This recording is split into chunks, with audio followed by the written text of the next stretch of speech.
got it? Yes, sir. So that's the first time you've ever done that?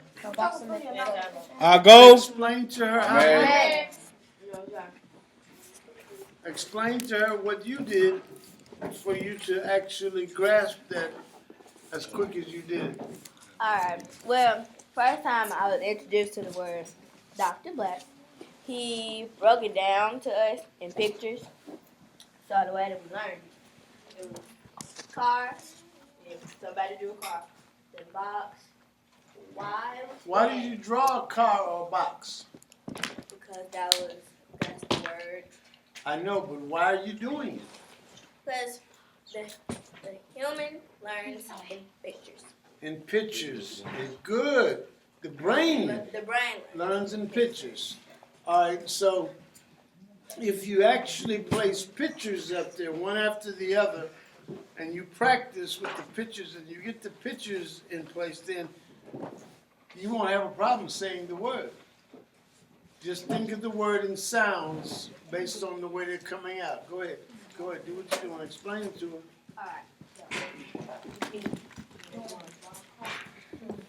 You can, speak louder so everyone can hear you, Kennedy. I was telling her she can draw a car. So she's drawing a car. Good.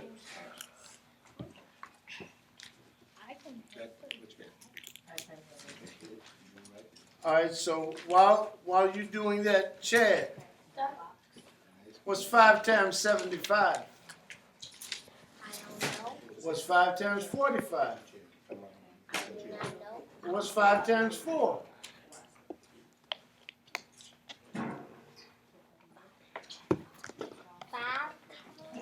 5 times 4. You know. Do it on your hand. 5, 10, 15, 20.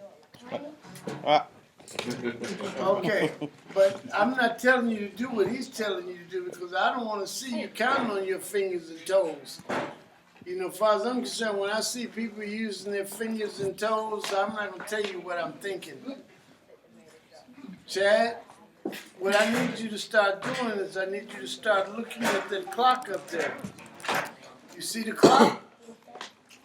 You see the 12? How many dots are between the 12 and the 1? How many dots are between the 12 and the 1? Okay, but if you start from the 12 and you go to the 1, you're going to count 5. Okay? Now, if you go from the 1 to the 2, how many are you going to count? You're going to count another 5. So that's 2 5s. How much is 2 5s? What? Who said it? What did you say, Daniel? I was talking to him. Oh, okay, but you were talking to him while I'm trying to get something across to, and it's going to really cause some confusion because he's not going to be able to concentrate because he's trying to hear what y'all talking about. So then he won't concentrate. 1 times 5 is how much, Chad? 1 times 5. That 1 times 5 is how much? Yes. 1 times 5 is how much? 1 times 5 is 5. So 2 times 5 is how much? 2 times 5. Yes, 2 times 5. All right, look up on the clock. You see the 2 on the clock? Yes, sir. If the big hand is on the 2 and the small hand is on the 12, what time is it? If the big hand is on the 2 and the small hand is on the 12, I think it's 10 minutes after 12, right? Right? Yes, sir. Okay, so that means that 1 times 5 is what, you say? 1 times 5 is 5, all right? All right, 2 times 5 is what? 2 times 5 is. All right, look at the clock again. Everybody help him out. If you look at the 1 up there, you would call that what, 5 minutes after 12? If the big hand was on the 1? Yes. So that would be 5, right? So if it makes it to the 2, what would that be? The reason is because that's what, 2 times 5?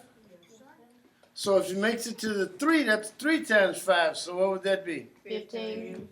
If it makes it to the 4, that's 4 times 5. What would that be? 20. All right, good. Chad, you better pay attention because you said you don't know, right? But you're not paying attention to anybody. James explained to them, go around that clock and count around that clock, all the way around the clock. Let them hear you and see what you're doing. Let's go. The 1, 5, 10, 15, 20, 25, 30, 35, 40, 45, 50, 55, 60. Okay, good. So 5 times 12 is what? You want him to do it again? You weren't looking at the clock when he was doing it. Do it again. He said something. What did you say? That's right. 60. How did you do that?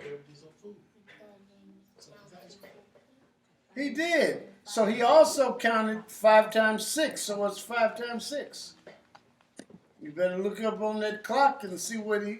Do you remember what he said? James, do it again. He's doing it. Count.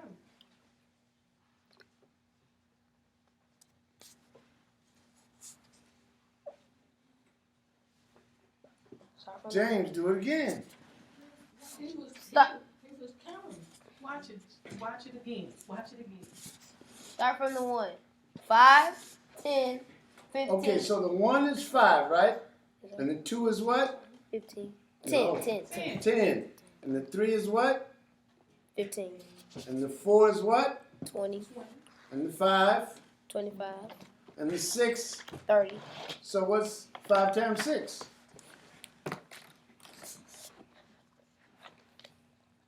Devin, what's 5 times 6? All right, watch when he does this. You better pay attention. Do it again, James. Start from the 1. 5, 10, 15, 20, 25, 30, 35, 40, 45, 50, 55, 60. So what's 5 times 12? 60. So what's 5 times 11?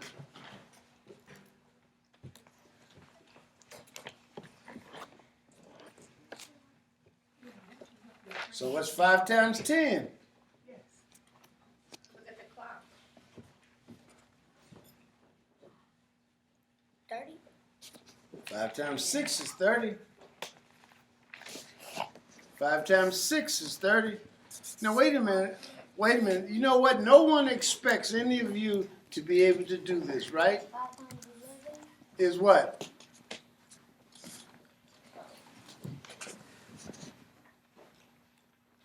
55. Good. There you go. Good. Now, no one expects you to do this. I expect you to do this. You follow me? In other words, I know they don't expect you to do it. You're too young, right? Right? But you're not. So stop thinking that, okay? All right, pay attention to what James is showing you. James, you're going to start practicing with them. Where are you? I'm right here. Are you going to start practicing with them until they understand? Kennedy, the same thing, until they understand what you're talking about by showing them the dots between the numbers, okay? How many dots are between those numbers? 5. Go look and see if you can see up there and tell me how many dots are between the numbers. There are no dots? On that clock. There are no dots. Tell you what you do. Start at the 12, then count the dots mentally as if they're there. And by the time you get to the 1, tell me how many dots you've counted from the 12 to the 1. Let me ask you this. What would each dot represent? If they were there, what would each dot represent? Okay, it would represent a second. So how many seconds would it take to get from 12 to 1? You're coming around this way. You're coming around clockwise. Oh, hold it, before we go any further. You ever play baseball? You never played baseball. Do you know what a baseball field looks like? Okay. Tell her when you hit the ball at home plate, right? You hit the ball, right? Now, where do you run to? Good. So where do you run to if you leave first base and you're going to the next base? Where are you going now? Which way are you going? What direction is that? What direction is that? Look at the clock. Diagonal. No. Listen. Okay, so the baseball field is actually going counterclockwise. It's not going clockwise because if the baseball field was going clockwise, you would be at the number what after hitting the ball at 12? What number would you be at? The base would be at the 3. But the base is not at the 3. The base is at the 9. Because you're going counterclockwise. All right, well, let's go a little slower. Clockwise from 12 to 90 degrees. What numbers did you just cover?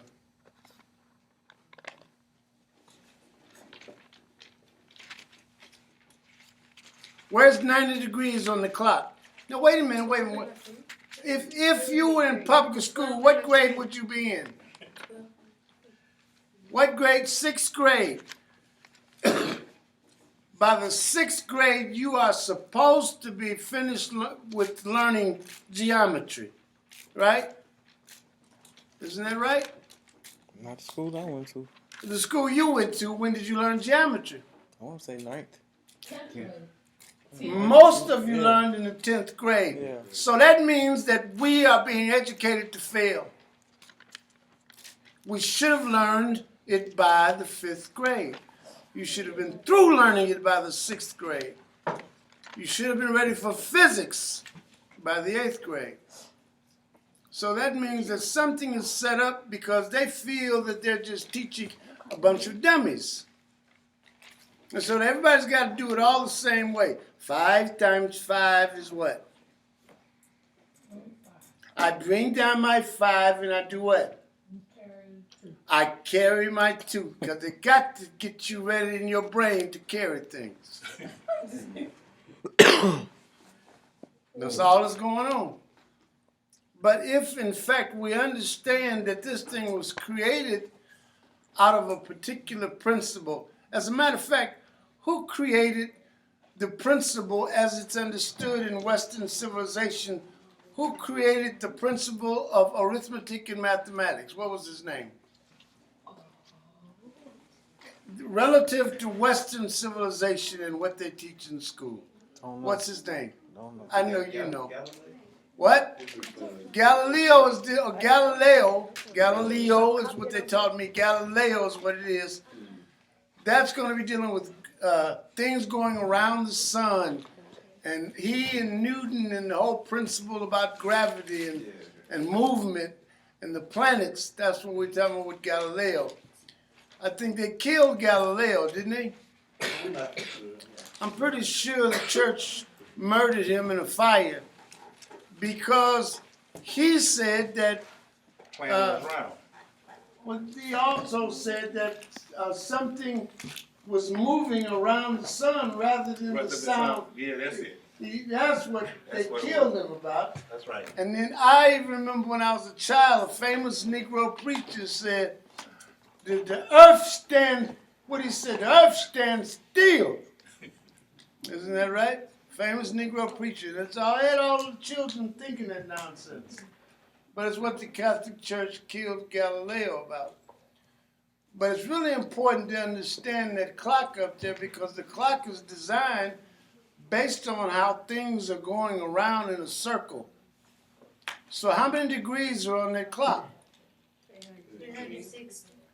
Good. So I asked you a question and you were supposed to know It was a 3. it was the 3. What was the question that I asked you? You said starting at 12. Starting at 12, If you were to go to 90 degrees. if you were to go to 90 degrees, what number should you be? And you would be where? 3. 3. Good. Chad, did you hear her? What did she say? So you were about to lie to me in order to convince me that you're paying attention, right?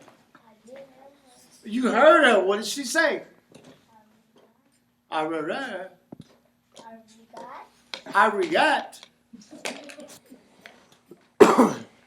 Want to try again? I forgot it. You forgot what she said, so you weren't really paying attention. So we're gonna have to learn how to pay attention. We have to learn how to listen. All right? No, really, it's not as easy as everyone thinks. Everyone thinks they know how to do it. Isn't that right there? Yeah. Where did you learn? Where did I learn? How to listen. I didn't learn to listen until I was an adult. Till you were an adult. Where did you learn to listen? Oh, I learned in a community group. In a community group. So you mean when you were their age and you were going to school, no one bothered to teach you how to listen? Not really. Okay, did they teach you about being at attention? Yes. Okay, what did they teach you about attention? They told me to be quiet, So attention was to be quiet. and they told me to watch the speaker. Did they tell you what at means? No. Did they tell you what 10 means? No. Did they tell you what shun means? No. I'm trying to figure out, well, how do we know what attention is? I'm trying to figure that one out. Tell us, what is attention? Yes. How do you spell attention? Good, I like that. How do you spell attention? Now, if you do not know how to spell attention, don't you dare ask James, even if he knows. I think I know it. What?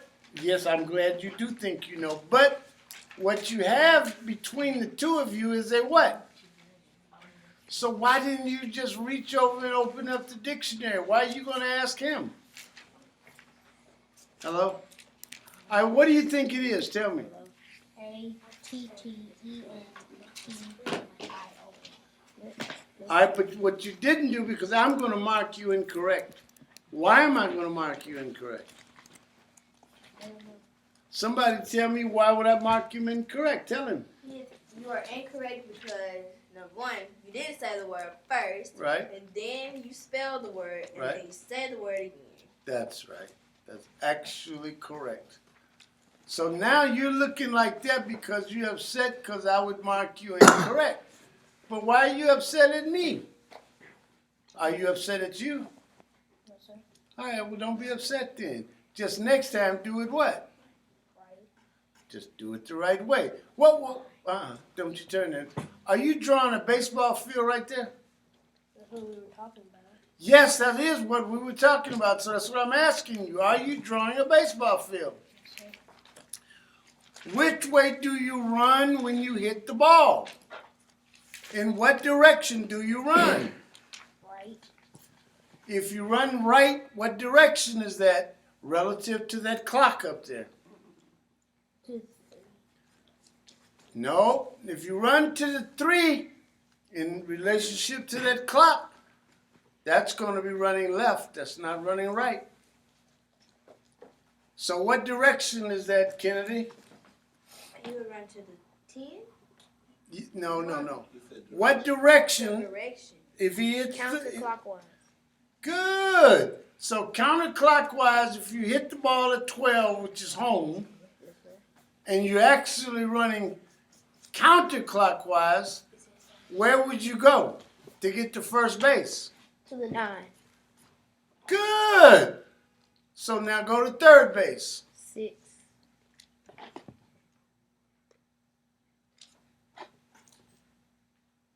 Six. 6 would be second base. Oh, third. 3. Oh, okay, good. Now at the same time, if you start up there at the 12, you're at 0 degrees. So what degree are you when you get to the 3? 90. Good. So what degree are you when you get to the 6? 180. Good. What are you when you get to the 9? 270. And when you get back to the 12? 360. So what's 4 times 9? 36. So what's 4 times 90? 360. So what's 4 times 900? 3,600. Okay, I'll go for that. So what's 5 times 900? 40,000. 45. 4,000. For said 45,000. My apologies. 45,000? 4,500. 4,500. Good. I'll take it to Good. Now we rocking and rolling. So now, get me to first base. What degree am I at? 90. 90. No. First base? No. What degree is that? You are at the 270. 270 degrees. So 3 times 9 is what? 27. 3 times 90? 270. 3 times 900. 2,700. Good. Now we're starting to roll. Now, Chad, can you answer those questions that I just asked her? Can you answer the questions? If you say yes, I'm going to ask you the questions. If you say no, I'm going to accuse you of not paying attention. So where are we? What are we doing? You can't answer the questions, can you? So 9 times out of 10, that means you were what? Not paying attention, right?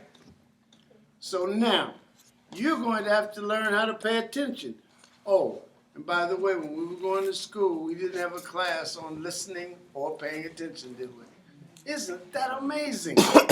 You mean to tell me they would bring children into a place and they wouldn't help them to learn how to pay attention or how to listen? So what makes them think that when they get to be older, that they can come and do a group consciousness seminar or something and all of a sudden learn how to pay attention? Tell me. I don't think they were thinking about that. They weren't thinking about it Or didn't care. or didn't care. So then that means we have to do something to make sure that they don't go through what we went through. All right? When we're going to work together to do this. If you hit the ball, where are you? Where are you hitting the ball?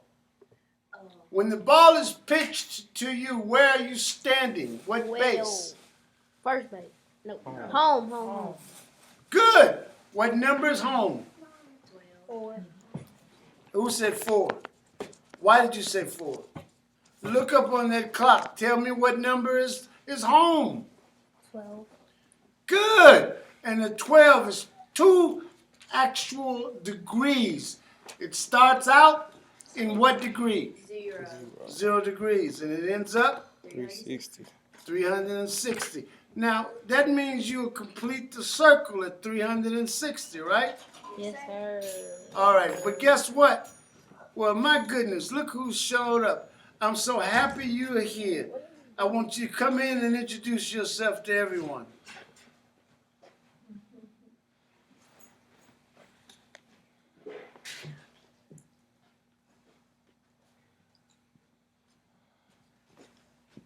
My name Travis Hook, My name Chad Hook. He act just like y'all. and I go to Mace Memphis Academy of Science and Engineering. I like that. You almost sound like you don't live in Orange Mound or something. You're starting to come around. Let's go. And I'm in 7th grade. I like that. I'm almost 13 in June. What's his name, Carol? I've been hearing him low. He was talking too low? Couldn't understand. You couldn't understand him? He was talking too low? Bring it up a little bit and do it again. My name Travis Hooks. My name Trey Hooks. No, Tra- no. We're gonna start practicing our speech patterns so that when you walk in, you're gonna code switch, and they're not gonna know where you're from. Matter of fact, I want you to do it in French, Italian or something. But we'll do it in English right now. So, yeah, she said my name. You follow me? So try it again. Listen now. Let's go. My name is Travis Hooks. I like that you put ears in there. Go on, shake my hand. We rolling now. Go ahead, do it again. My name Travis Hooks. No. My name is Travis Hooks. Okay. Good. And I go to Mace Memphis Academy in Science and Engineering. Good. And I'm in the 7th grade. All right. Now, did you bring anyone with you? My dad. Introduce him. Well, I'm a junior, so he's the senior. So His name Travis too then, huh? Mr. Hooks, right? Right? Okay, tell you what we're gonna do. They're gonna teach you how to hit the ball at home plate and go to second base. All right? Who's gonna teach them right quick? Who's going to teach them how to do this right quick? Who's ready to do it? You can volunteer if you like Kennedy, since they won't do it, they won't step up. So, first, we're at home plate or home base. You are at 12. Second base is 9. Second base is 9? I don't think so. What would 9 be on the baseball field? Second base. Oh, second base is at, 6. Second base is going to be at 6 no matter, even if you run around the bases in the wrong direction.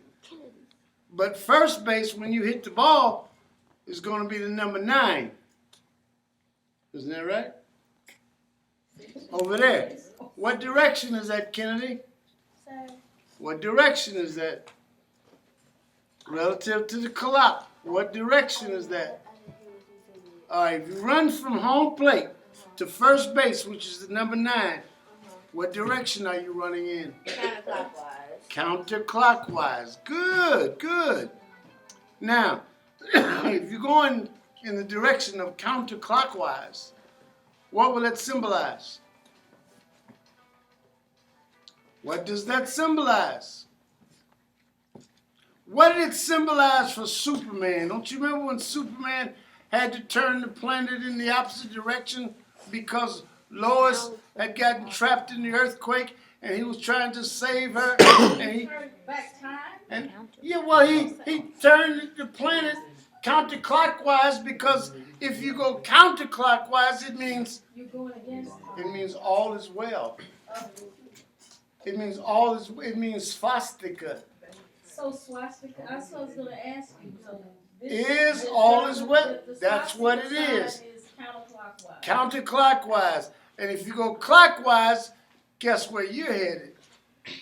You're headed to your demise, to your expiration point in life, because you keep going clockwise. So are you suggesting that the Nazis used the? I am suggesting that the person who designed the Nazi symbol for Adolf Hitler took the symbol that came out of ancient Egypt and ancient India and off the plains of the Lakota in the Americas, because they had a swastika too.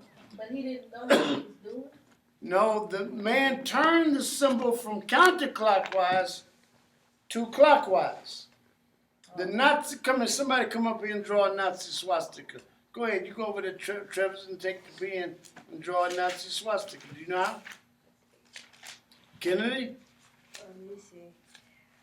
Well, come try. We went over. Carol, where's the marker? Come up here, Carol. Come up here. You can do it. Don't you worry. You can do it. I wrote it down. It's All right. Take the pen. Take the pen. Draw a line a Sanskrit from or home. not? Hey, Mo. The Sanskrit symbol. The Sanskrit symbol is counterclockwise. If you draw a line this way. Now come down. Good. Now come this way. Good. Now draw a line from under here and hold on. Oh, okay, right. Say what now?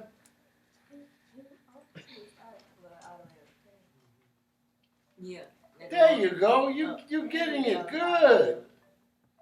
There you go. There you go. Let me shake your hand. We've got it. All right, but now understand something. When you go clockwise, the Nazi symbol came to represent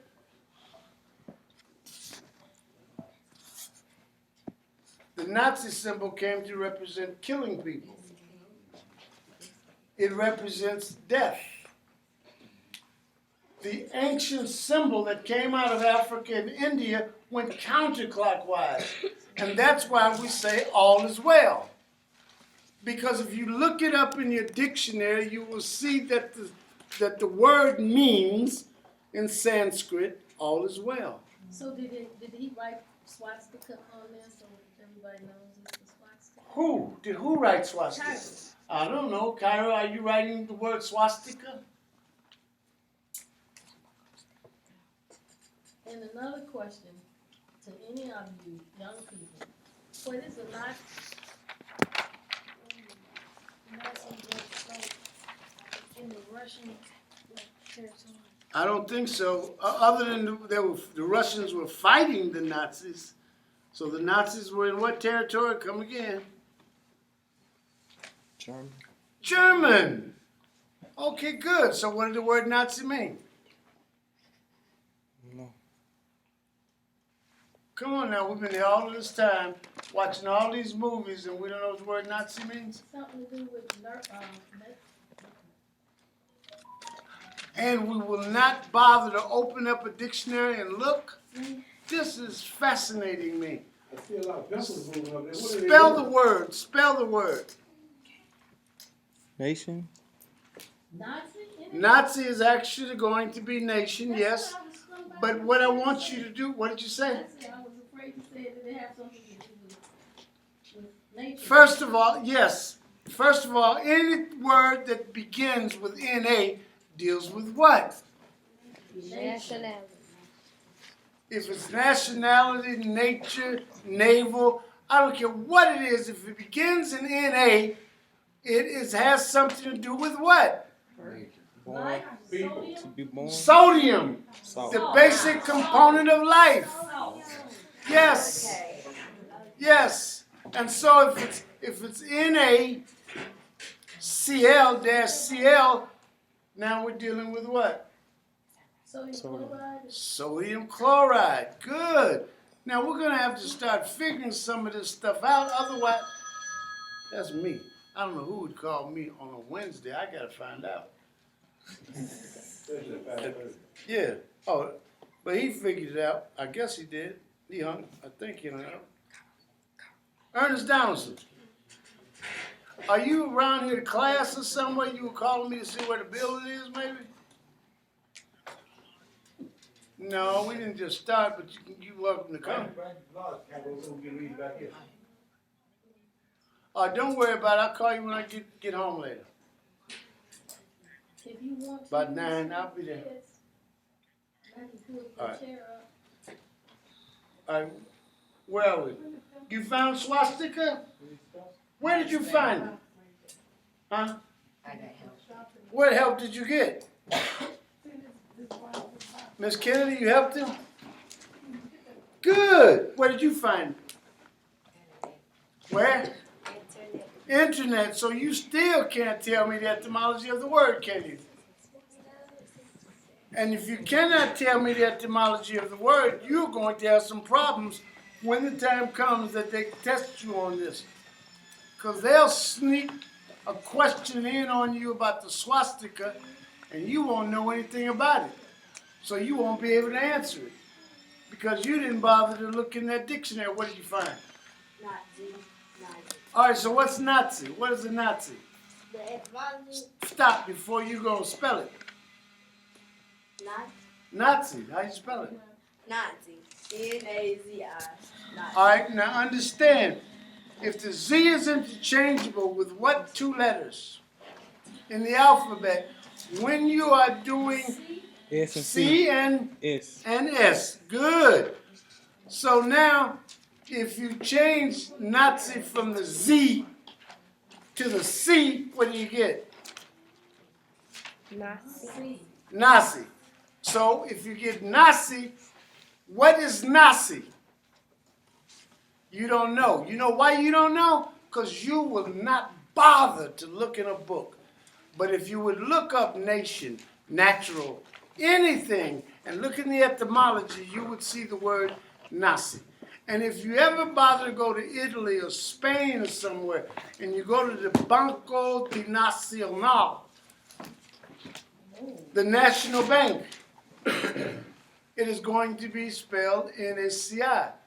And everything in that dictionary, if you do the work properly, should take you to the words to be. And nacimiento is to be born. And if you're really understanding this thing and you start actually realizing what's going on, why are you on the planet, Travis? Why are you here?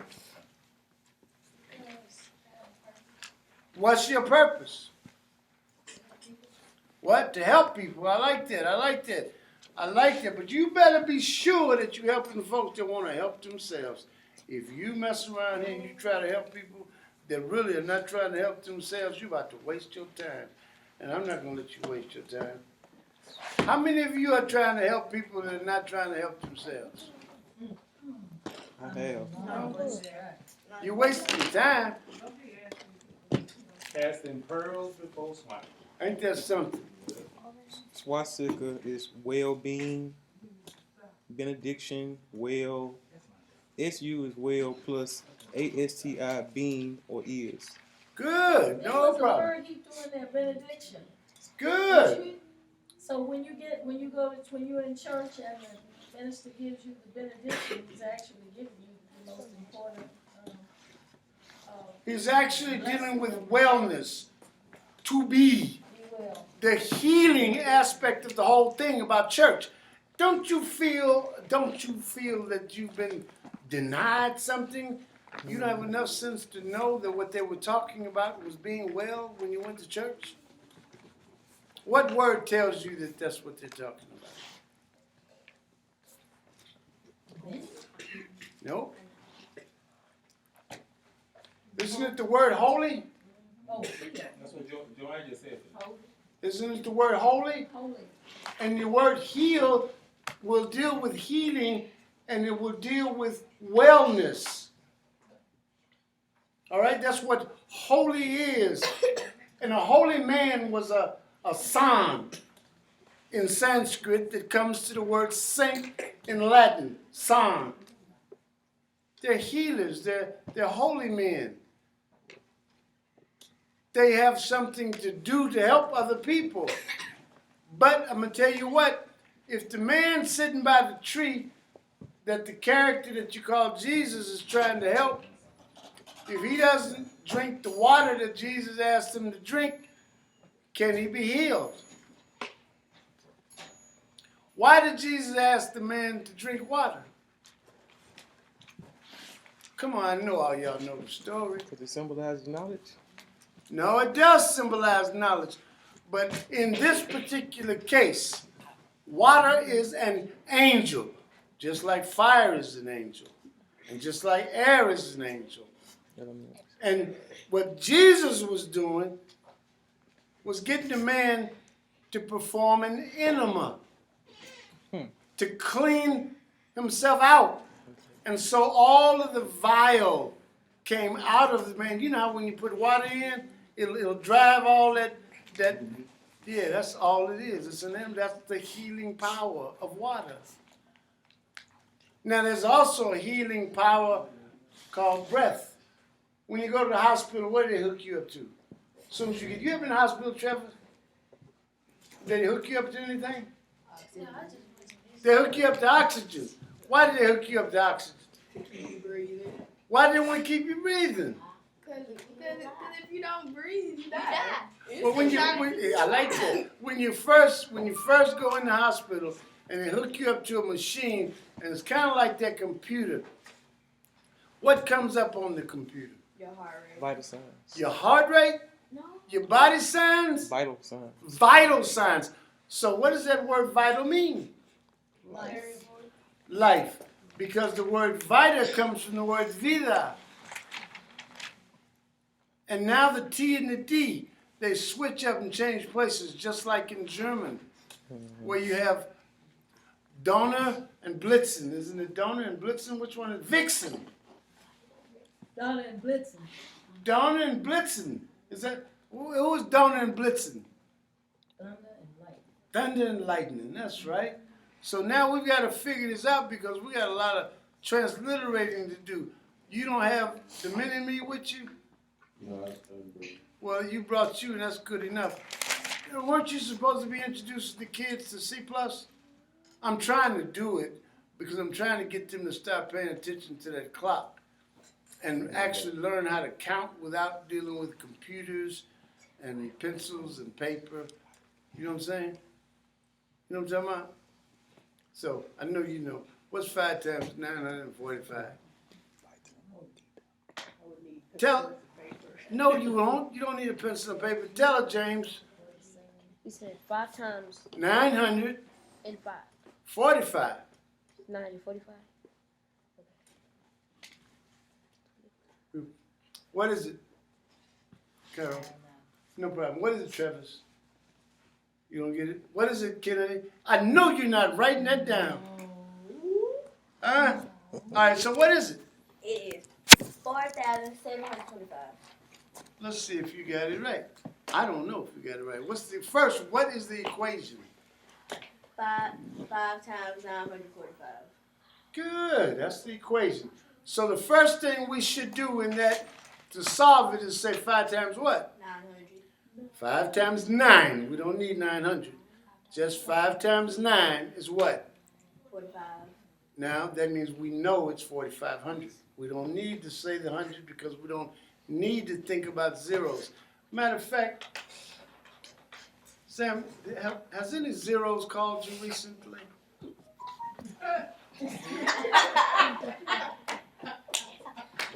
Why y'all laughing? Why y'all laughing? What? You know what I'm talking about. You acting like you don't know what I'm talking about. You know you sneaking. That's why they take your phone. Oh, no. Them zeros been sneaking, calling. You gotta get rid of them zeros. Get them out your life. Don't think about the zeros, right? If you learn to count without thinking about zeros, you're gonna count at the speed of light. Now, y'all might never learn to count. Why? Not paying attention. I'm trying to help him with something. Who are you helping? I know, but Devin needs to be paying attention to what I'm trying to show him. He doesn't need to be doing that. If Devin pays attention, Devin is going to be okay. But if he never learns to pay attention, he doesn't actually teach himself how to pay attention, he's going to have a problem. But if Devin can distract you, what are you going to have? You're probably going to have a problem. So we don't want you to be distracted, all right? And don't get upset. I'm not about to beat on you or nothing. Hello? I know y'all used to getting beat on. Y'all used to getting beat on, right? I ain't about to beat you, so don't worry about it. You can. If it's wrong, it's no problem. When it is wrong and you make a mistake, what are we going to do with the mistake? Make it right. We're going to keep doing it until we get it what? Till we get it right, right? We're going to correct them. We're going to learn from our mistakes, right? Now, here's what. If you go out there and jump off that bridge, if you make that mistake, thinking that, what's that little boy's name? R. Kelly. What was he singing? I can believe I can fly. Jump off this big hill and singing that song if you want to. It's not going to work. I'm telling you. We got to stop doing that kind of stuff. What's flying actually dealing with, Kennedy? Aerodynamic. Kind of. But what flying is symbolic of is thinking. So when you're actually flying, you're actually thinking. Now, I know you're supposed to have learned that by now because, is that your book in front of you, James? Yes, sir. Open that book up to Jonathan Livingston Seagull. Mr. Hooks, do you see all of them opening up their books? This is the book I was trying to get you to see that you and Travis need to come up with now. Got it. You can talk to her mother if she comes about it, or, like I said, you got a drive now, right? Got it. You and Travis can make your own books. You have it? What do you have? Jonathan Livingston Seagull, a story. Seagull? Seagull. No, it's not seagull. Seagull. It's a seagull. Right. Tell you what, go to the first page where it starts. What does it say? Start reading on the first page. While you're getting there, you go to race. Go to race. You see where in the table of contents it says race? I'm on the first page. You are read. It was morning. Mr. Hooks, can you hear him? Yeah, you said it was morning? Okay, just go in. It was morning, and the new sun sparkled gold across the ripples of a gentle sea. A mile from shore, a fishing boat chummed the water, and the word for breakfast flock flashed through the air, till a crowd of 1,000 seagulls came to dodge and fight for bits of food. It was another busy day beginning, but way off alone, out by himself beyond boat and shore, Jonathan Livingston Seagull was practicing 100 feet in the sky. He lowered his webbed feet, lifted his beak, and strained to hold a painful, hard, twisting curve through his wings. The curve meant that he would fly slowly. And now he slowed until the wind was a whisper in his face, until the ocean stood still beneath him. He narrowed his eyes in fierce concentration, held his breath, forced one single more inch of curve. Then his feathers ruffled, he stalled and fell. Seagulls, as you know, never falter, never stall. To stall in the air is for them disgrace, and it is dishonor. But Jonathan Livingston Seagull, unashamed, stretching his wings again in that trembling hard curve, slowing, and stalling once more, was no ordinary bird. Okay, so that's the first page, right? So it's talking about him doing what? Flying. Flying. Why is he flying?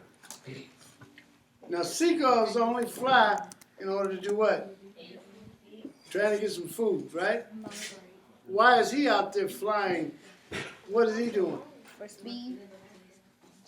Well, kind of. He wants to go beyond his potential.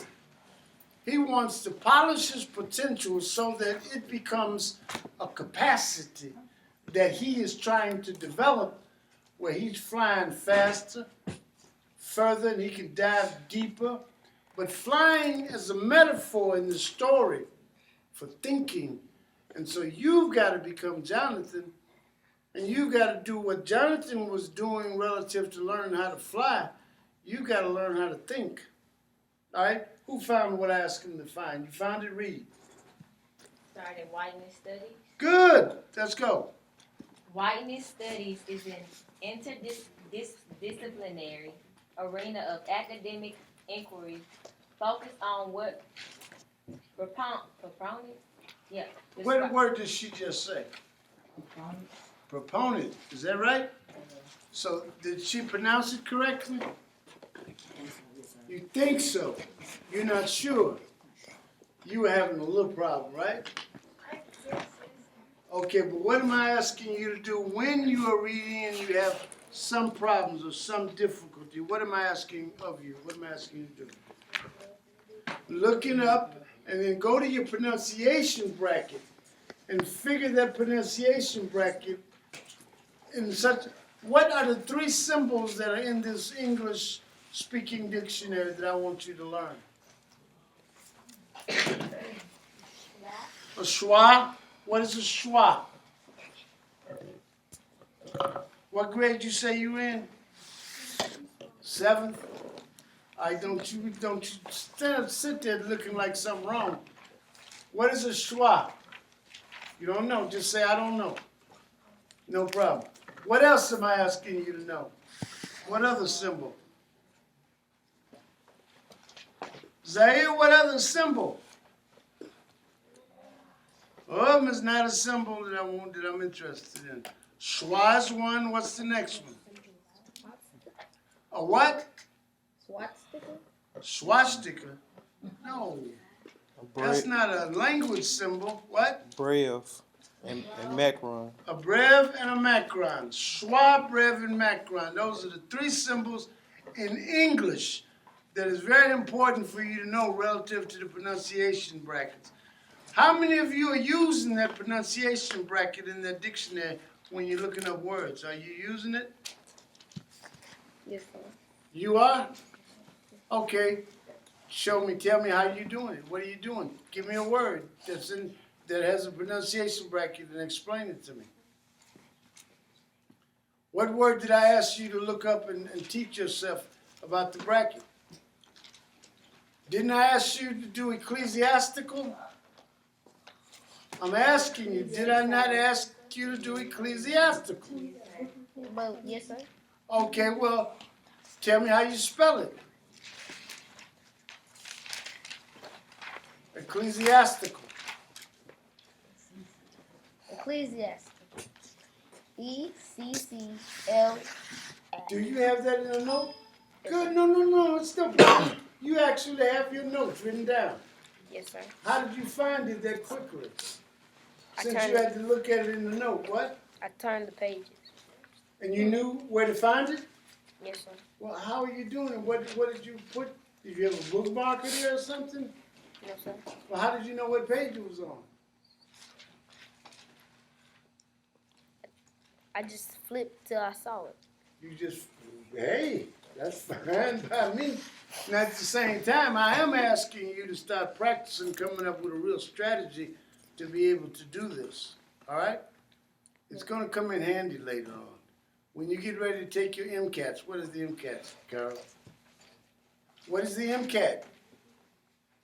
Kennedy, what is the MCAT?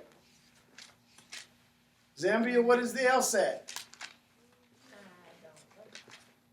Well, turn the pages. What is the LSAT? LSAT. How is it that, I'm asking y'all, how is it that our children can be in the 5th, 6th, 7th, 8th grade? The They don't know- medical college and admissions test. Okay, what is that? The MCAT, good. So it's a test you gotta take to go to medical school, right? Yes, sir. Good. We can't even get into nursing school, let alone medical school. This is some strange stuff, ain't it? And then they say we're doing great when 5 people out of a class of 400 actually go to college. They say they did well, right? In the state of Tennessee, they're giving scholarships to kids who score what on the ACT? 36. No, 22. 18? In the state of Tennessee, if you score a 19, you get a scholarship. If you score a 19, if you score a 22 in the state of Tennessee, well, you all in the newspapers. They have a party. 36? I want a 36. That's what I want you to score. What's the highest score you can get? 36. That's why I want a 36. So when you come tell me that you scored a 22, I look at you like you're crazy. What? We got, 3 people that didn't do their, bio sketches yesterday, because they had to go take the test. So we were supposed to do them in class this evening. Oh, fine. Who needs to do what she's talking about? You need to do what? You didn't even hear her. Do you have your bio sketch? You don't even know what I'm talking about. I don't think you hear her. It's 3, was Zambia, James. Do you have Zambia? You didn't do it yet. You still haven't done it.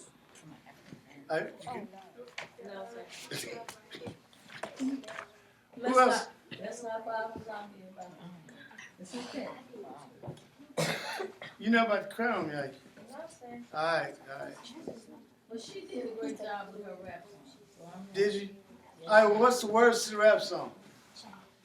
Uh-oh. You don't know the words? I know the words, but You can't pull it up without the music? Oh, you're an artist. He's like, oh, you're not.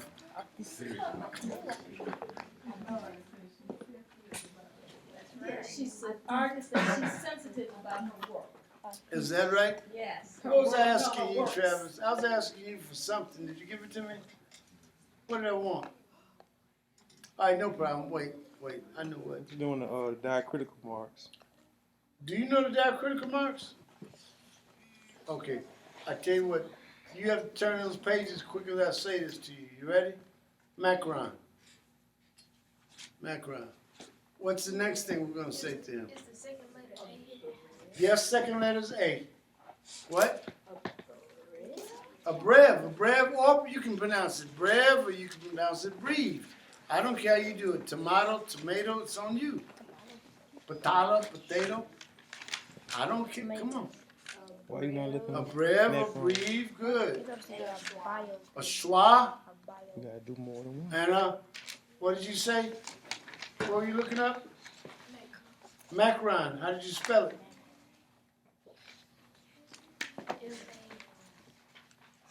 Yes? Ron. That's exactly right. Real simple, huh? Taylor. Were we even, or were you supposed to be doing something for me? I've forgotten. You don't know. What's the last thing you had to do? What were we supposed to be doing? Did you do Miss Bell's work? What she was asking of you? Taylor did her report yesterday. What was the report on? What's his name? Alan Locke. You did a report on Alan Locke? What did you do? One of his poems? He did the bio. He did the bio. She did a bio? Okay, come on, stand up and tell everybody the bio. Don't look.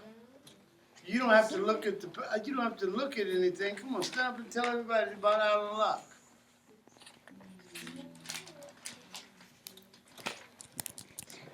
I like that smile. What brought about that smile? Go ahead. Do they know who you are? You just standing up there all looking all quiet. You don't remember about Alan Locke? Boy, you trying to get out of this. I You think don't he's remember spinning me. anything? What about the 3 books that he wrote? Did he write some books? Was one of the books The New Negro? Yeah. I think. How can I know this? And I didn't even do it. How can I know this? Do you remember The New Negro? What about it? Tell us something about The New Negro. Was it something he was doing in order to develop what they call the Harlem Renaissance or something? Is that what he was doing? He was a part of the Harlem Renaissance. Is that what the New Negroes were about? It was a movement, wasn't it? They were the new Negroes. The old Negroes were a bunch of sharecroppers. What? They were called the New Negro folklore. They were developing the new Negro folklore. But the old Negro were the sharecroppers that were coming up from Georgia and Alabama and Arkansas and especially the Carolinas. Because they were all coming up out of the Carolinas. What were they running from in the Carolinas? They were running from the tobacco fields. What was you saying? I said enslavement. They were running from the tobacco fields. This is after 1865. It was still tobacco. And they were coming up with little games that they were playing with people to get them to work. And they were virtually still working for nothing. So where's the tobacco grown in the United States of America?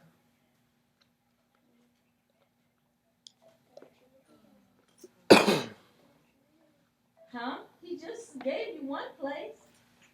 Carolina? In the Carolinas, what? Tell me about the Carolinas. How many are there? 2. What are they? North Carolina and South Carolina. Okay, good. So tell me all the states start with the letter N. You got it? Okay, no problem. Nebraska, then what?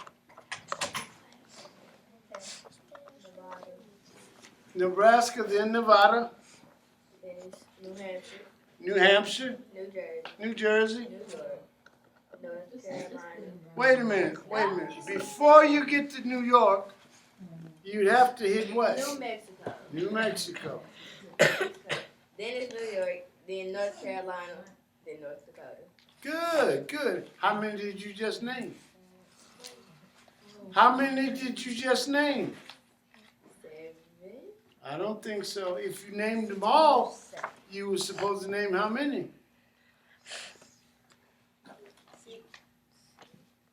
If you named them all, you're supposed to have named how many, Taylor? You need to practice and you need to look at these things. I know you don't think it's important, but didn't someone say they were going to take them? 8. That's right. If you named them all, it has to be 8. Somebody said they were going to take an MCAT, right? What's the MCAT? What is the MCAT? Whether you're going to take it or not. What is the MCAT? Medical Medical college. what? College school.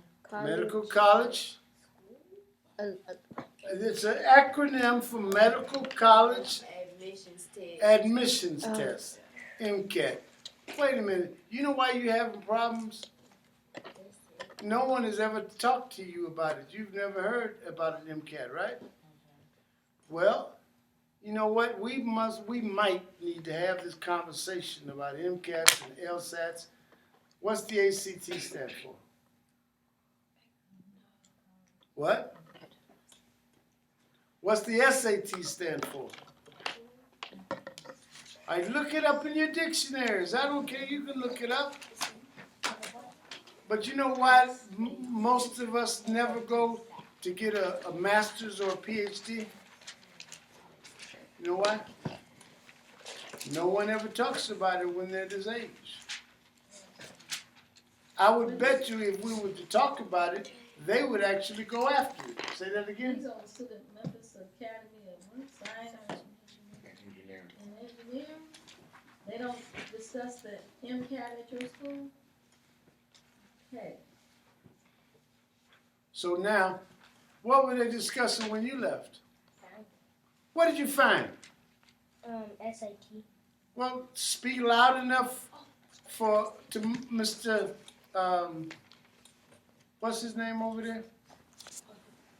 In the chair over there. What's his name? It's not his name. I don't know. You do know. Us to Marcus Porter. Who said that? Me. Oh, you said that. Good. Everybody knows his name, right, Mr. Porter? All right, let's go. Somebody's giving me something. Read loudly. Past tense and past participle of sit. Oh, you talking about sat is the past tense and the past participle of sit. Hey, they laughing. I'm with you. I like that. Because don't you get embarrassed or anything. It's okay. But that's not the sat that we're looking for. But I'm glad you got that one. Because how do you spell participle? Do you know what a participle is? Hold on. Do you know what a participle is? That's right. You're looking it up, I would hope. Look up participle. What you gonna do? You gonna tell me what a participle is? All right, spell it. Ah. Participle. Okay. Participle. PARTICI.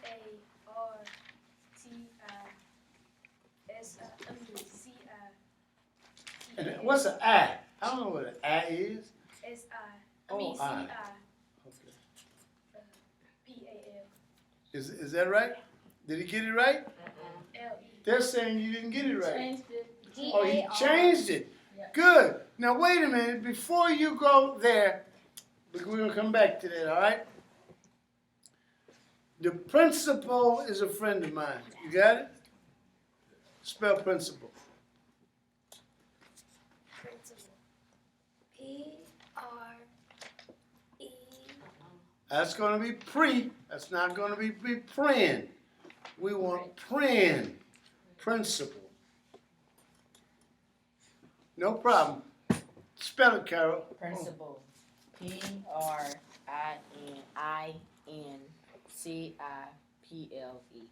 Okay. That's not the principle that I'm talking about. If I say that the principal is a friend of mine, if he's a friend of mine, how do you spell that principle? The principle you were talking about was the principle of the one. Now that's the principle you're talking about. But the principle of the one is the prince. And once you take on that character of being the prince, you are the one. Matter of fact, you'd be a princess, wouldn't you? Wouldn't you be a princess? And you'd be a prince, right? Okay, so that prince is the one, and that becomes the principal. But I wanted the friend of mine who is the principal of the school. How do you spell that? What? Principal, P-R-I. An I? What's an I? I don't know what an I is. I. C-I-N. Wait a minute, I think you took the N out of the I got place it. that you should have placed it, and you changed it over. P-R-I-N, what? C-I-N. I don't think you need the other N. Don't worry, I don't think you need the other N. No, P-R-P-R-I-S.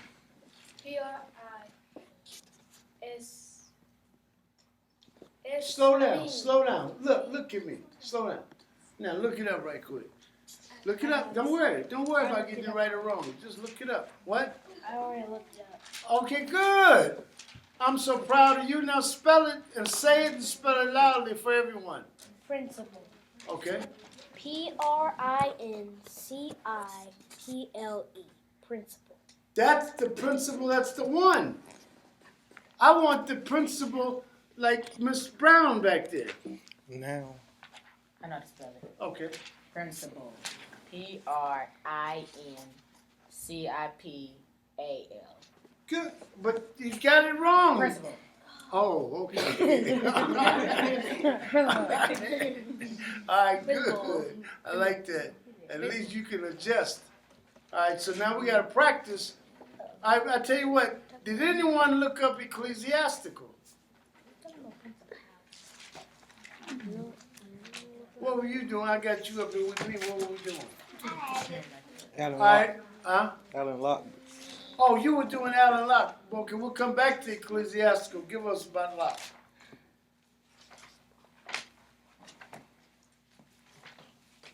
So we did, he was a member of the Harlem Renaissance.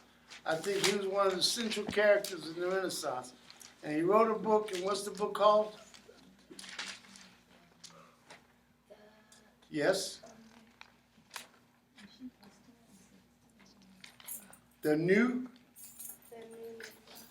Just shake my hand. That's it, baby. That's it. And I think we might want to say El Negro Nuevo. All right?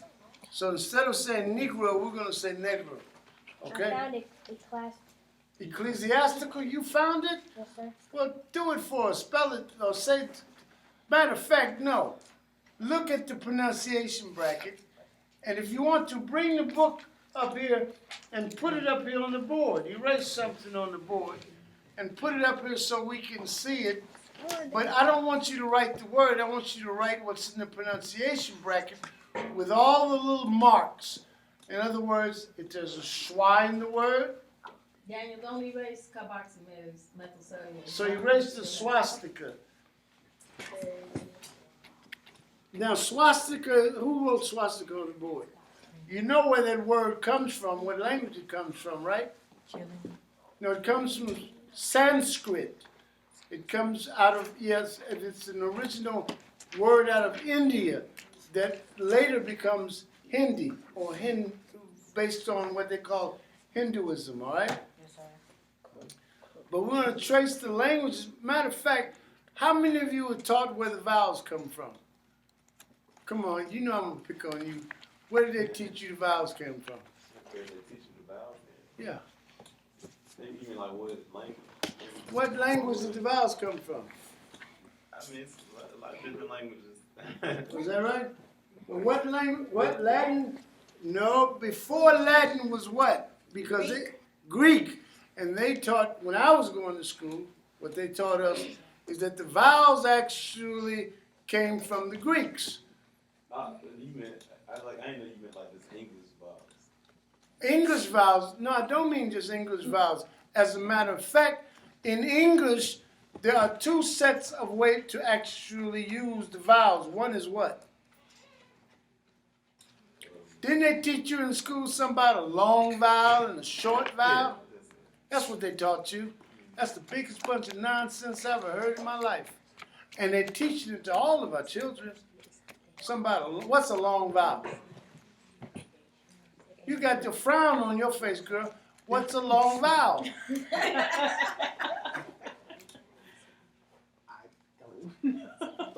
A long vowel is what actually comes to us out of the Germanic phonetics or phone or sounds. They are part of the Germanic language group. And they become known as the long sounds in English. The short sounds came from what? Latin. Came from Latin. That's right. And so if they would actually get us to understand that A is Latin and A is what comes into what we call English, and that's how Snuffy talks. Because Snuffy says the alphabet how, James? How does Snuffy say the alphabet? A, B, C. A, B, C, D. D, E. Now say it to me in Latin. A, B, C, D, E. Good. Now we rocking and roll. Now say it to me in Hebrew. Aleph, Bet, Bet, Bet, Gimel, Daleth, He, Vav. I just go to E. That's good. Don't go past E. That's fine. Now Greek.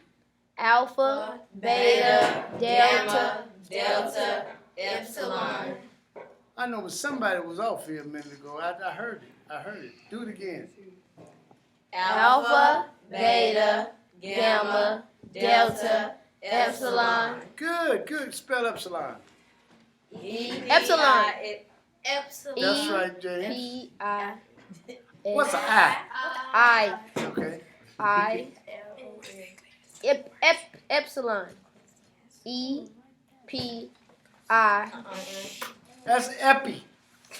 Epi is going to be on top, like epidermis. Epsilon. Good. Let's go. E, Epsilon. Good. E, P, S, O, I, Yes. L, O, E. Good. Wait a minute. In Greek, what is an L? In Greek, what's the L? What is the letter L in Greek? Lambda. What is the M in Greek? What's the N in Greek? All right, now, when we come to English and we say L, what does the letter L stand for? What does it mean? Staff. It does. It means staff, like this, like a rod, right? Now, see, your people think it means to beat you. Oh. They think somebody convinced them that you spat a rod, what you do? Where did that nonsense come from? Misunderstanding of the Bible verse. It comes from a poem called Hudibras.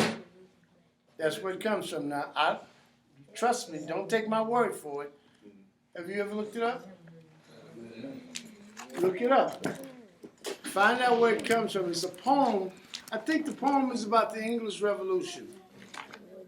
Now, that means someone actually took some wording out of a poem and actually stuck it into what you call the what? English language. The Bible. Huh? Disagree.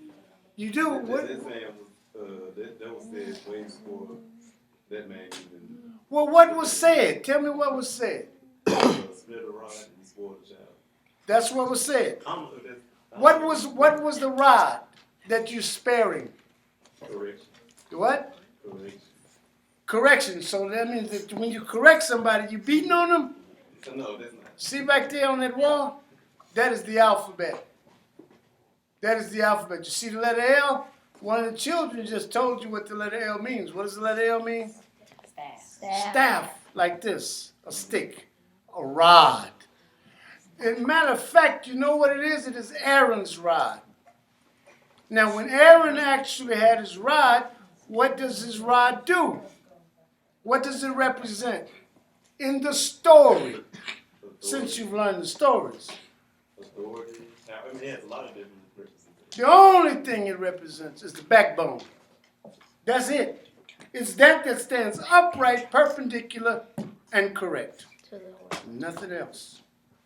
Now, if you're going to learn these stories, we need you to learn them correctly. You know why? Because in just a minute, you're going to be the one teaching these children. The one thing that we cannot afford to do is we cannot afford to pass on to them what we learned. When most of what we learned was nonsense, absolute nonsense. Give you a few, just tidbits of what it is that I'm referring to. What were you taught about Sheba? I never learned about You never learned about Sheba. What were you taught about Sheba? Hold on. What were you taught about Sheba? Yeah. Nothing. What were you about to tell me, Trevor? Sheba was a queen. Sheba was a queen. That's what I was taught. Exactly what he's been taught. Now, some kind of way, we've got to get into their brains without causing them mental illness. And we've got to help them to learn this in a correct way so they can change. Now, how did I find out that I had been taught incorrectly as a child? When I researched, and what I found out is that she was the queen of Sheba. What does it tell you? Sheba was a She was place. named after. Sheba is a place and not what? Not a person. You understand? So now we've got to go through all of this that we've gotten from translations, interpretations, and we've got to figure out what this is. So I want you to learn the stories correctly. The story that you're talking about that is supposed to be before the Bible is supposed to be what comes to the Bible that they now locate in Proverbs. But that has nothing to do with sparing the rod and spoiling the child and correction. Absolutely nothing. As a matter of fact, why is it that when y'all were growing up, they told you that discipline was what, beating on you? Mm-hmm. Oh, they told you that. You didn't hear that? Well, wait, Ron, haven't you disciplined him before? Not by beating him. You didn't discipline him by beating him. So you mean to tell me that, yes, I got disciplined. you got beaten? What were you about to ask? Well, a rod in ancient Israel, a rod was used to maneuver your cattle. And they Your what now? Your cattle or sheep. Your cattle or sheep, your staff. Or a bull. Your staff. That rod that you're talking about is symbolic of one thing, the backbone. Can I finish? Yes, finish. When they use it to direct them into a certain path, and then a rod was to direct your children in the right way and keep them on the straight path. And So now someone has caused you to believe this, right? Nah, that's not. How do you know that? Those cultural things. What culture? The ancient Hebrew culture, and not just them. It was other. The ancient Hebrew culture. Where were the ancient Hebrews located? In Northeast Africa. In Northeast Africa. Now, you got a dictionary? Not only. He's got one. Hand it to him. phone. You can look on your phone. I need you to look up the word Hebrew and tell me what it means. I mean, to cross over. To cross over what? To cross over. Yes. He who crosses over is what it is that you're saying, but you have to cross over something. From death to life. From death to life. Stop it. All it is crossing over a river. A river. That's it. But it's not from death to life. The first person who is supposed to be that person who crosses over is supposed to be what person? To create these Hebrews. They teach it's Abraham, but it's Jesus. Is what? Hebrew. So now you're going to change the A to an I. I respect that because I can spell with the A or the I. But now we're transliterating from languages. But that's not what I'm getting at. You said the first person was, what's his name? Hebrew. Well, that's- Ibrahim. that's what they said. Ibrahim. But they said over here, what? Abraham? Abraham. Abraham. Yeah. No problem. Nah, No the problem. Muslims How say- do you get the ham or the him on the name? Can I say something? Yeah, you can say something. The Muslims say they put the I in front of it, say Ibrahim, but it's All you're doing is you translate the A and the I are like the C, the Z, and the S. The A and the E in some cases. If you go back, if you read and you go back and you find the word Egypt, how it's originally spelled is A-E. If you look up, what is it, Oedipus, I think it's going to be spelled how? Oedipus is what? O-E. Now you're going to learn how to transliterate. But you do it for yourself by learning. If you believe all of the nonsense that knuckleheads have put into you, you are going to have a problem. You know why? You're going to grow up and think what they were saying is correct, and you will not know how to do the kind of research that you need to do in order to correct yourself. The staff that you're talking about, stand up. You are now erect. And when it allows you to stand upright, perpendicular, and what are you standing perpendicular to? The horizontal. The horizontal. Good. And now we can stand on our square. But they have to understand at an early age, not waiting until we get to be adults and sitting in some room that they telling you something about, they're teaching you the secrets. The only one that it is secret to and from are them. You see, they're all talking that madness, but they can't go through that alphabet.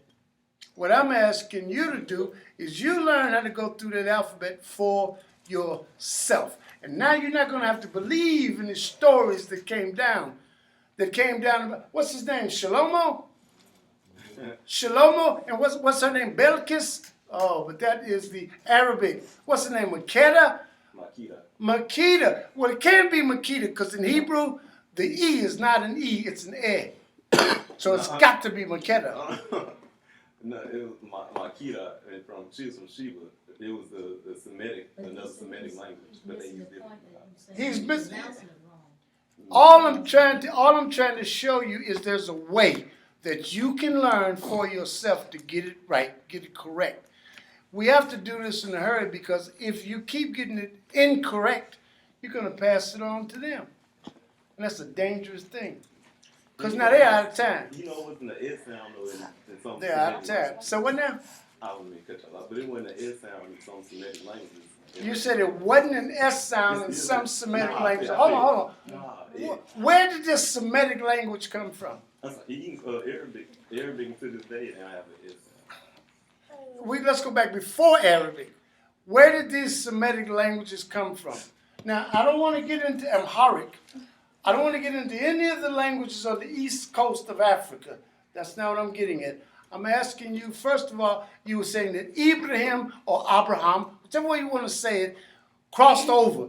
He had to cross over a river to get there. He didn't cross over a river? That's not what I was saying. What were you saying? I was saying that the name Hebrew actually comes from Hebrew, a man that came before who they called Abraham. Okay, great. It's not just because he crossed the river. Where did the ham or the him come from? The who?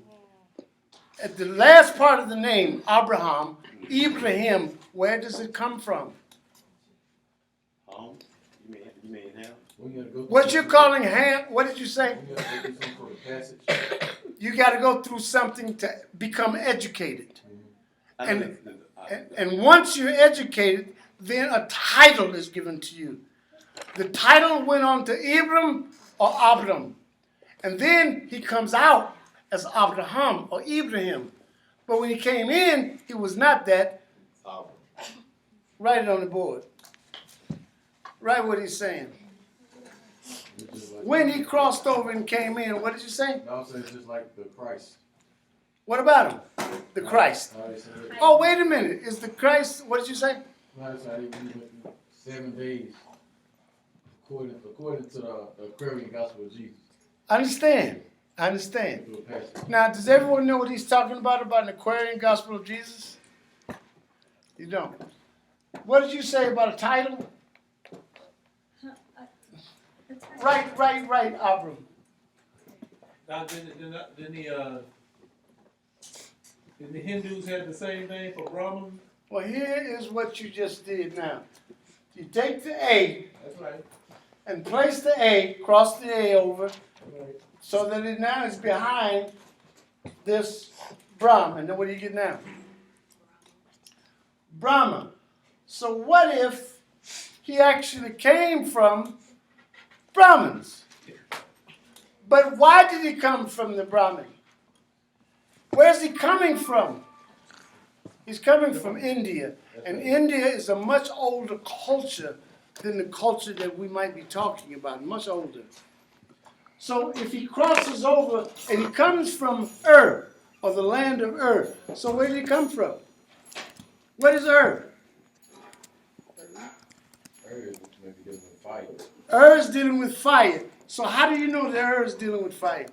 You get the same time as fire, like the U and the R and the R and the E. Okay, so are you saying that E-R, U-R, they're going to all be the sound, and actually, you know what? Afar. Afar. Wait a minute, Afar is the beginning of what word? The beginning of Africa. So Afar actually means what? Oh, you did this too. I heard you over there in the corner. You've done this also. So Afar comes out to be what? Free. It's in the Bible too. Fire. It's definitely in the Bible. It's definitely in the Bible. Matter of fact, she is, I think, going to be one of the granddaughters of Abraham or Ibrahim. One of the grandchild of this particular character that you're saying is a Hebrew. The only thing that makes him a Hebrew is that he crosses over. That's it. Not because he was born in Phalasha, or not because he was born in one of the particular groups like that came out of what you could say the area of Sheba. Not because of that. What are you shaking your head? I'm listening. Not because you saying like I was saying those things. I didn't say I was saying. No, I'm saying those things. I'm saying that most of us are thinking that Hebrews came over from something. But the only thing you're talking about is one character in a story that is supposed to have crossed over. And this is the only thing that crossed over. It's a letter that crosses over from Brahma to become what? Abram. That's it. You keep shaking your head. No, where have you studied what you're studying? Where have you studied what you are studying? Well, self-taught and traditions. You self-taught. Who did you read? John G. Jackson? Who? John G. Jackson. Oh, you never heard of John G. Jackson? Well, there's a bunch of people on the site, on the Facebook site. Before we have this conversation, because it's going to interrupt everybody and what they're doing, you go on the site and you look at some of the people that are listed there. Then you read those people. I think I may have put up Dr. Charles Finch, and there are others. The information that you can get from these people, it will help you so that you do not grow up and be like most of us. And trust me, we are in trouble. Is Charles Finch still alive? He is still alive. He is a professor. He's a medical doctor, a professor at where are the black medical schools? What are their names? I'm talking to the kids now. They know. We went over it yesterday. Huh? How many black medical schools did we say there were? 4. Did you say there is 3? No. Okay. Good. Morehouse. What are the other 2? Spelman is not a medical school. Spelman is a sister college to Morehouse. Where are the other medical schools? And why you really out of Meharry. Good. And where's the other one? College. Howard, he says Howard. So where's Howard? University. And where's Meharry? Nashville, And where's Morehouse? Alabama, Alabama, huh? Atlanta. Thank Atlanta, you, Georgia. Thank you. So Dr. Charles Finch is a professor at Morehouse Medical School. He is most noted for the work that he has done on the African origin of medicine. Of medicine, right. And the African origin of religion. He did all three of them. Yes, African but origin of medicine. his main focus is on the origins of medicine that came out of what he called ancient Kemet. That's what he calls it. Me personally, I don't necessarily call it Kemet. And I know you being, linked to the Hebrews, you know some of the other names for ancient Kemet, right? It's not just because my nationality, it's because. What nationality? Hebrew is not a nationality. Hebrew is not a nationality. I don't want to go. Wait a minute. Y'all gotta stop this. Next thing you know, y'all gonna be talking about blacks and nationality and whites and nationality and all this old nonsense. And all of this is a bunch of folks believing a lot of nonsense that we can't afford to pass on to our children anymore.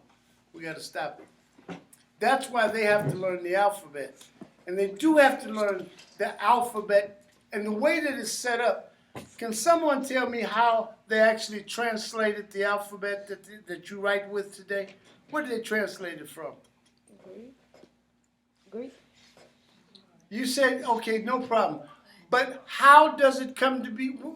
In school, don't they teach you the alphabet is English? They teach you the English alphabet, right? But it is not the English alphabet. What is it? Germanic. This is not a Germanic alphabet. You speak Greek? with a Germanic phone. Which one is at the top of the book? In the Latin? No, Ruined it. that's at the bottom. Where's the top? What's on the top? The picture of the A is what? A means what? Ox. So what language is that? African Egyptian hieroglyphics. Okay, no problem. And I don't care about them calling it Egypt. I really don't. Even though some people like to think, oh, it's ancient Kemet. And people want to argue about this. How about this?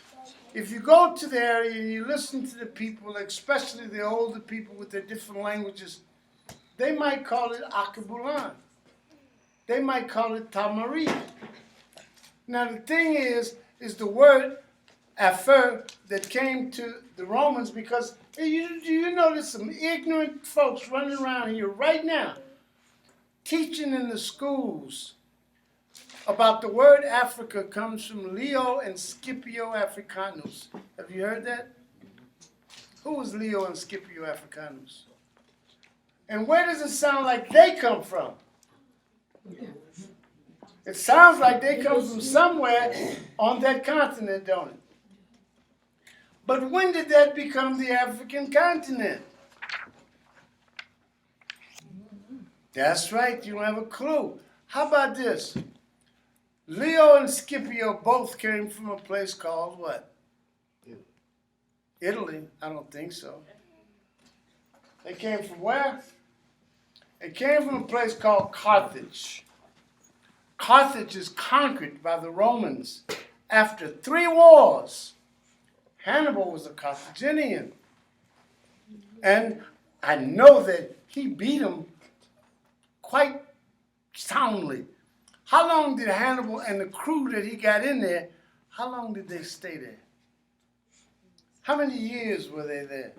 Now Hannibal leaves Carthage, going to Rome. How did he go there? How did he get there?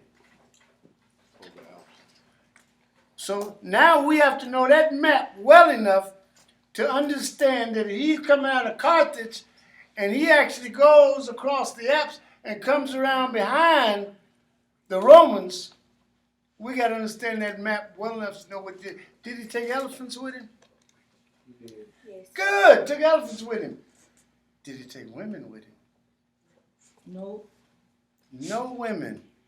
Now usually in that area when they traveled, if they weren't taking women with them, what would they take with them? Boys. Little boys. That's what they would take with them. Now when I say that, I'm not just talking about the people who came out of Carthaginian Africa. I'm saying people all over the area. especially the ones that you're saying were Semitic speakers, especially that group. I think, wait a minute, one of the last books that I read, didn't I have everybody trying, don't you have the video, Lawrence of Arabia? You've got that video, right? Because I was trying to get all the children to watch Lawrence of Arabia. Why do we need to watch Lawrence of Arabia? We need to know the story of Lawrence. Lawrence. We need to know that story. But what was trailing behind Lawrence? Wasn't it two little boys? Isn't that strange? You see, that practice has been going on a long time. But Hannibal didn't even allow the little boys to follow. No women, nothing, but they took elephants. They went across and they hit the Romans from the rear and they beat them. How long did they stay? How many years did Hannibal stay in Rome? Long time. Long time. How many years is a long time? They Sure. got a record of how many years he was there. Now, if they didn't take any women, what did they do? Take little boys. They didn't take any little boys. They didn't take any boys with them. But they got there. I mean, they, Well, the reason that they call them guineas, the reason they call them guineas is because they are dark-skinned.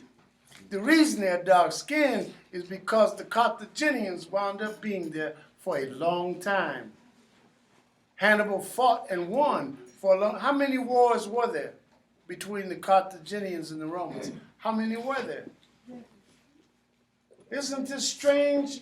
We don't know anything about any of this African history. Now, all I'm asking is not only do you learn about African history, how many authors did I just put up on the site? No, it's something else. It's Louis, I know you know, how many authors did I just put up on the site? I'm not sure. You just put them up? No, I put up African authors, I think, last week. February was the time we were doing Black History. Oh, you put up a lot. I put up African authors. I didn't put up a lot. I pretty much know the ones that I put up. I didn't put them all up, but I did put up Ngugi. Ngugi. Now, where's Ngugi? Wamfongo Ngugi. Where's he from?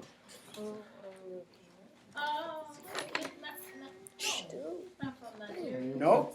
He's from, Kenya? And Ngugi is from Kenya.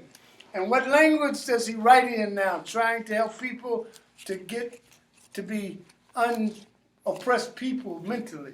He wants them to be mentally liberated. So he started writing and creating theatrical plays in his language, Kikuyu. Wait a minute, I think I put up a brother out of Nigeria. Who's the brother I put up out of Nigeria? What is it?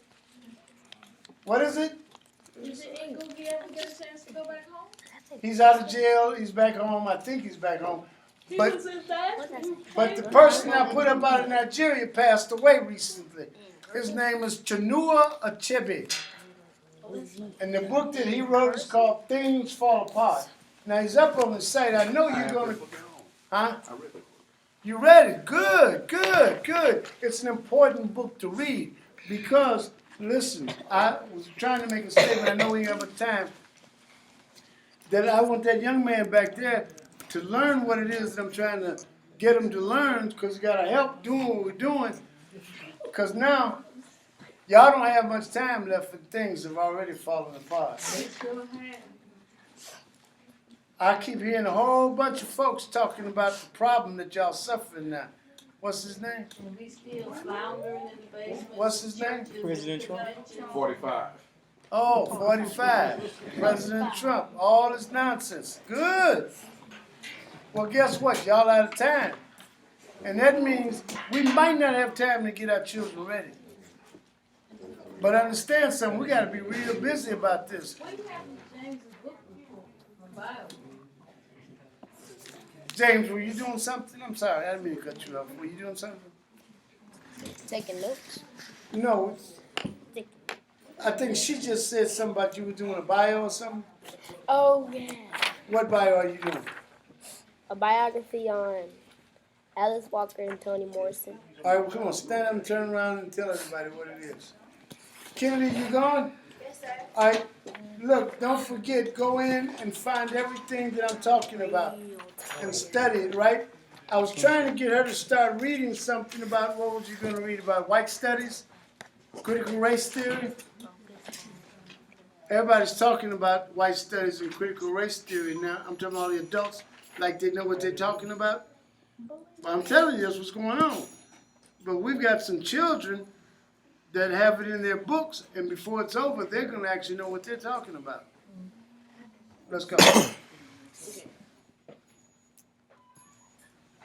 Alice Walker is an African-American novelist, short story writer, poet, and activist. She wrote critically acclaimed novel The Color Purple, for which she won the National Book Award. James, tell me something. Why are you standing there reading that? Because I don't remember. Have you ever seen or heard me stand up in front of the room with a piece of paper in my hand and read to anybody? You've never seen me do that. How long have you had that? That one little sheet of paper that you got in your hand, how long have you had that? Since yesterday. You mean to tell me that since yesterday you have you've not had the time to learn that? No, sir. Why not? What were you doing that you couldn't learn that? I didn't say I couldn't learn it. I just You just, was going to turn it into. you're going to turn it into Miss Bell, but I understand. But before you turned it in, weren't you going to know the information? In other words, Travis, should you do something, put it on paper and stand up in front of people and read it, or should you have it in your head? He said he should have it in his head. What do you think? Have it in my head.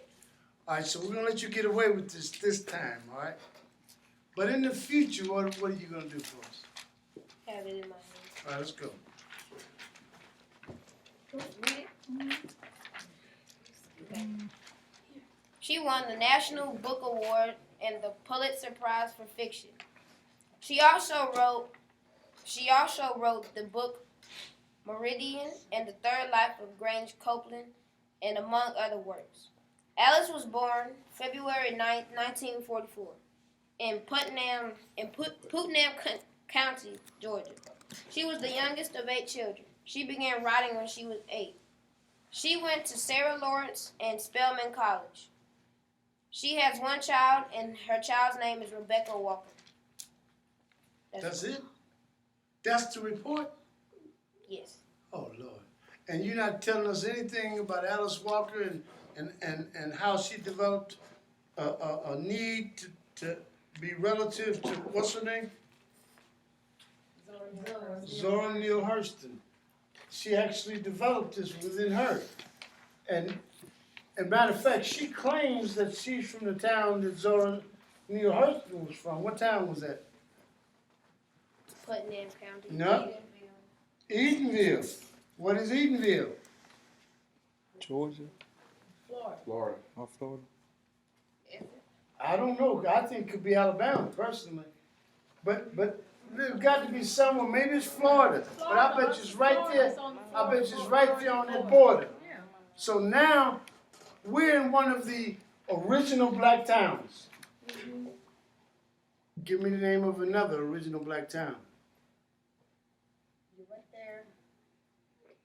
North. Where the hospital is. Oh, Mount Bayou.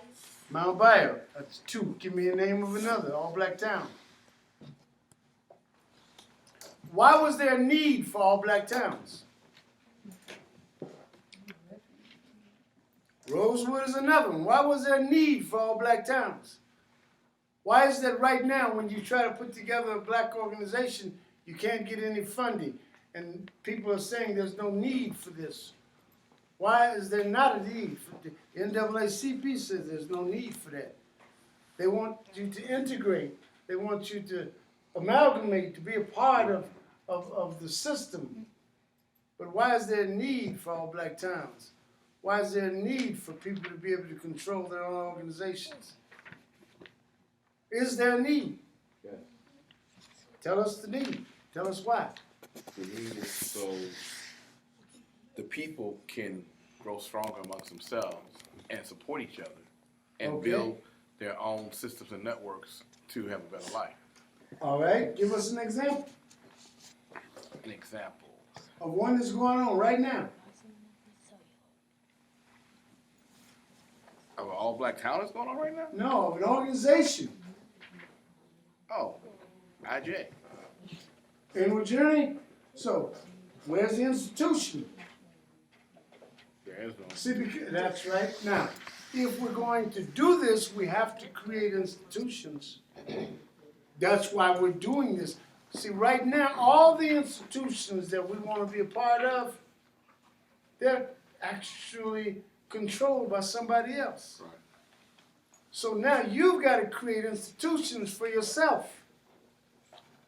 So what institutions do you know that are there that you're supposed to be a part of if in fact you're going to be a part of some black institution? Give me one. You mean Banking. for a town? I'll tell you, I'll give you one. NAACP. Give me the date that it originated. 1908, 1910. 1908, 1910. Well, you know what? I'm going to actually say 1909. That's what I'm going to say. Where? Niagara. Philadelphia. Niagara movement actually comes in on the border, in Niagara Falls. But the Niagara movement, most people actually think was a group of white boys and that there were two brothers that were part of it. Then you got the argument, no, they were black people. And they were doing this. But then if they were all black people, why did they need to start what? The NAACP. Now the story is out on my side of town that white folks started the NAACP. Isn't that the story? Jews. Jews! They started the NAACP. What Jews? I don't know. That's right. Well, why is that story out? Spain, no, that was illegal. Spring on. Spring Spring on. on. Yeah. He was illegal on. Yeah, but no, he actually became one of the original heads of the board of directors, the board for the NAACP. And he was putting money in, and that's where the award comes from. But the original participants in creating the NAACP, what were their names? William Monroe Trotter? He was one. Dubois. What? Dubois was another. Now, he and Dubois came from the Niagara movement together. Negroes actually think that that group, the Niagara movement, or that body, were black folks. They were not. They were really, Trotter and Dubois were really the only two black folks that were a part of the group. And they left the group in order to do what? Create their own To system. start a militant organization. Not only did they start a militant organization, they started with a militant group of individuals that was like an army. What were their names? They're up on the site, and if people were actually going, I know you came across because you looked at T.R.M. Howard, and you sent me a note about T.R.M. Howard. So I know you looked. What was the group that was there that are the group that comes before the Black Panthers? African Blood Brotherhood? African Blood Brotherhood. See, the African Blood Brotherhood in its original creation was actually supposed to be the military arm of the NAACP. And they left the NAACP when, in fact, it got turned over to these white folks that were doing a lot of financing after the money got messed off. Who messed the money off? The original money.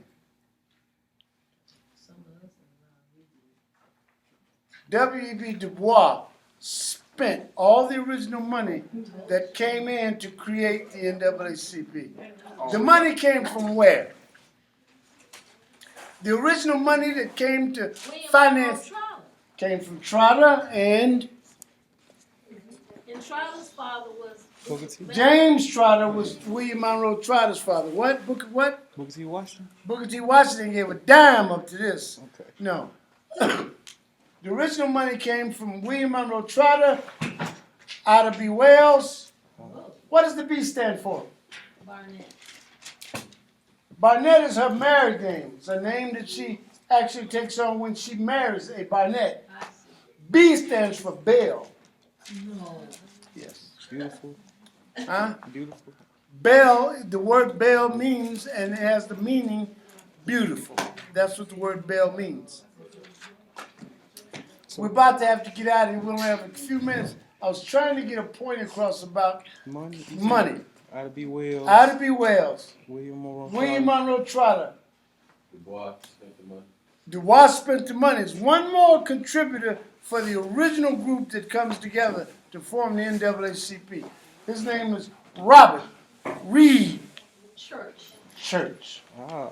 Mr. Church. Mr. Church contributes $10,000, and he tells everybody, won't be any more for me. That's all I'm putting in. Dubois went through that money so fast it was scary. So then this is when all of a sudden these other folks that's got the money, he has to bring them in. And then slowly they take over. Spingarn becomes the president of the board. The money now actually starts to control, and when they finally break up, just until recently, there were two NAACPs. Two. What were they? The legal arm and The legal arm was what the white folks became. that's what Mr. Spangard Spingarn. Yeah. He was over the legal arm eventually. But the thing that you're looking at is you're trying to do the work to trace this for yourselves so that you don't keep going for all this nonsense that I'm watching this thing and you got all kinds of folks jumping up there lying to people. Just telling these kids all kind of stuff. At some point, unless you learn how to do the work, they won't learn. Because right now in school, we're going to get out of here 1 second. They're teaching you 5 times 25. 5 times what? 5. Is what? 25. I bring down mine. 5. I carry mine. 2. That's kind of craziness. See, what I'm trying to show you is we don't have to do that. As a matter of fact, if the 5 is in its proper place and we're actually saying 5 times. I was just pointing to Daniel. Don't let's get out of here. He has to do Ecclesiastes. Oh, Daniel. Where is he? Hey. Were you doing this? All right, is there put your finger on the macron. Put Some water. Put your finger on the macron. You better get you some water. Zaya, come over here and help him. Where? No. Put your finger on the macron. Travis can't see. Put your finger on the macron. That's exactly right, darling. That is the macron. Put your finger. Is there a brave up there? Thank you. Is there a brave up there? What is that thing? That's supposed to be a brave up there? Just draw a brave. Write a brave. No, don't worry about that. Just take the thing and write a brave. Do you know how to make a brave? Do you know how to make a brave? Zaya, do it. Make a brave. Do you know how to do it? All right. I'm going to say this one time, but I don't ever want to hear you say this. An upside down, what is it? Upside down. No, that's a schwa. That's a schwa. The brave is what y'all call it, a funny face, a smiling you or something. Okay. Isn't that what you call it? It's a little mark like No. A U, Here. but it's open. It's like this, an A, this is the letter A, right? So if you were to draw that right there, how would that A sound? Not, it can't be A. It may sound ah. And if it's not, if it's a line, a macron across the top, how would the A sound? A. A. Good. And once you learn how to read the symbols, then you can look in the pronunciation bracket and you can say the word. And in the languages like what you're talking about, what you call them Semitic languages, and why do they call them Semitic? Why do they call them Semitic? Well, I can say it's Semitic because everybody understands it. Half. What? Semi. You saying semi is half. Half what? I don't know. I don't know the context of What did Hitler say that they were half? Hitler said they were half you. In other words, he said if they were Semites, then they were half black. Okay. That's what he said. Mm. I don't know that that's true personally. You see, because I think that most of what they were doing, they're just making up. And I think that we have to check, double check, recheck, and check again on everything. That means 4 checks. So what is this? What is what? That's, I know what Ecclesiastic. So the E sounds like what? Like an I in what language? Latin. In other words, for this to be an E, it has to be Latin. So when you see the I in the midst of afer and ka, what is it telling you? Conjunction. And a conjunction does what? Join. So it's a conjunction vowel. And it's joining 2 particular words, afer and ka. Now, ka means what? Breath. Good. Afer means what? Fire. Fire. So when you join fire and air together, what should you get? Where you going, man? You got to spell Gas, Ecclesiastic. water. You get water. So what does water have to do with this planet? Life. What life? I thought you knew how to spell it. You got to Life. What? The elements of life. All life. What about, see, with water, you're going to get, when it actually is a ball of water, they're going to call this Sophia. Wisdom. And Gaia. If you pronounce it Gaia, we're going to now be in what they did in Western Europe when they were making all this up about what the ancient Greeks were talking about. Let's go with the Gaia. And let's say it's this ball of water that forms, right? Well, this thing that we're standing on, where did it come from? What are we standing on? Standing on the ground, no problem. Where did it come from? No problem. So if the whole thing was just a big ball of water, then what had to have happened? Erosion. The fire had to boil the water. To get water, the fire actually mixed with gas, which is air, and you got the water. That's what steam comes in. You get precipitation, and it created a ball of water. Time never was when man was not. We read comic books when we were children, didn't we? Who did we read about? Aquaman? Wasn't that his name? Aquaman? You see, man was, whether this was a ball of water or whether it was a ball of gas. I think when it was gas, it was Invisible Girl. What? Invisible Girl. When it's gas, that's what it is. You say you can't see this gas out there. 7 gases make up air. What are the gases that make up air, Travis? Carbon dioxide is 1. Tell him the sentence for him to remember. The sentence. Come on, we got to get out of here. It's time to go. Tell him the sentence. All right, who? Never open any closed doors near here. All right, Daniel, did you hear what he said? Because you're supposed to know this. Did you hear him? Near. All right, so name them. Never is what? What? Tell him. Nitrogen, good. Nitrogen, oxygen. Oxygen. Come on, we gotta go now. Argon, Any, You said argon? Okay, no problem. carbon What's next? dioxide, Carbon dioxide, oxygen, and neon. near is neon. What's the last one? Hydrogen. Say it loud, Danny. They can't hear you. Helium. I know that. I think hydrogen is there too. I'm with you. But they don't teach that anymore. They just teach helium. They don't even mention hydrogen. I think that's incorrect because the atmosphere is just like the ocean.